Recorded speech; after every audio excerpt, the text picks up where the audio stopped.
Everyone, welcome back to my channel. আমি আর আমার সাথে আমার ভাই আছে। চলো তোমাদেরকে দেখাই আমার দাদুর ধান ক্ষেতটা। দেখো বন্ধুরা, ধান ক্ষেতটা কতটা সুন্দর লাগছে, রোদ্দুর আলোতেও কত সুন্দর লাগছে।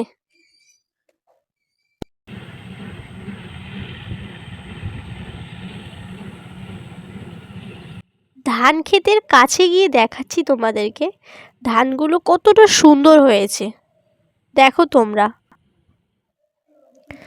এই দেখো ধানগুলো কতটা সুন্দর হয়েছে, আমি হাত দিয়েও দেখছি, খুব ভালো লাগছে। কত সুন্দর হয়েছে ধান ক্ষেতটা। চল চল চল, আগে গেছো, কত সুন্দর সুন্দর।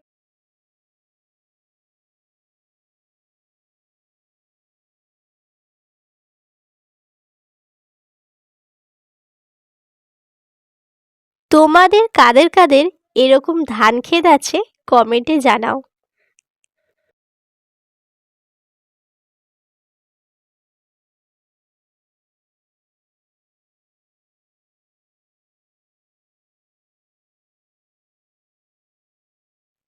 ধানের পাশে সরু রাস্তা দিয়ে আমি আর আমার ভাই হাঁটছি। দেখো তোমরা, এটা দেখুন, এটা ধান কাটা হয়ে গেছে। এই জমিতে ধান কাটা হয়ে গেছে। দেখো তোমরা কেমন দেখতে লাগছে।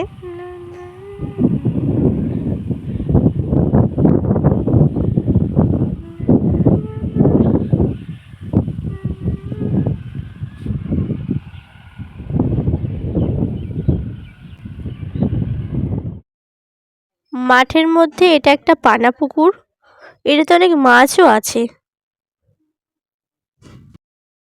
এই পানা পুকুরটা দেখে আমার একটা ভাইয়ের ছোটবেলার কথা মনে পড়ে গেল। চলো তোমাদেরকে শেয়ার করি। পুকুরটা বড় নয়, কিন্তু সবসময় পানায় ভরা থাকতো। সেই পুকুরটাকে আমরা বলতাম পানা পুকুর। শীতের সকালে কুয়াশার ভিতর দিয়ে পুকুরটা দেখতে খুব সুন্দর লাগতো। বর্ষাকালে মাঠের পুকুরের জল ভরে যেত, আর আমরা বন্ধুবান্ধব মিলে পুকুরের ধারে খেলতাম। ছোট ছোট মাছ মাঝে মাঝে পানার নিচে লুকিয়ে থাকতো। আমরা লাঠি দিয়ে পানার পর্দা সরিয়ে মাছ খোঁজার চেষ্টা করতাম। একদিন আমি আর আমার বন্ধু পিঙ্কু ভাবলাম পুকুরের মধ্যে ঢুকে পানাগুলো সরাবো। আমরা খালি পায়ে পুকুরে নামলাম। প্রথমে কিছুই হলো না, কিন্তু একটু সামনে গিয়েই আমি পা পিছলে পড়ে গেলাম। পিঙ্কু হেসে লুটোপুটি খেতে লাগলো। আমিও ভিজে গিয়ে মাটির গন্ধে মজা পেতে শুরু করলাম।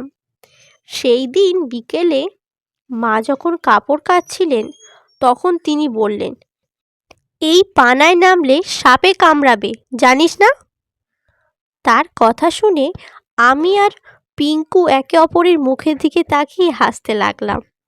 মাঠের সেই পানা পুকুর আর আমাদের ছোটবেলার দিনগুলো আজও আমার মনে পড়ে।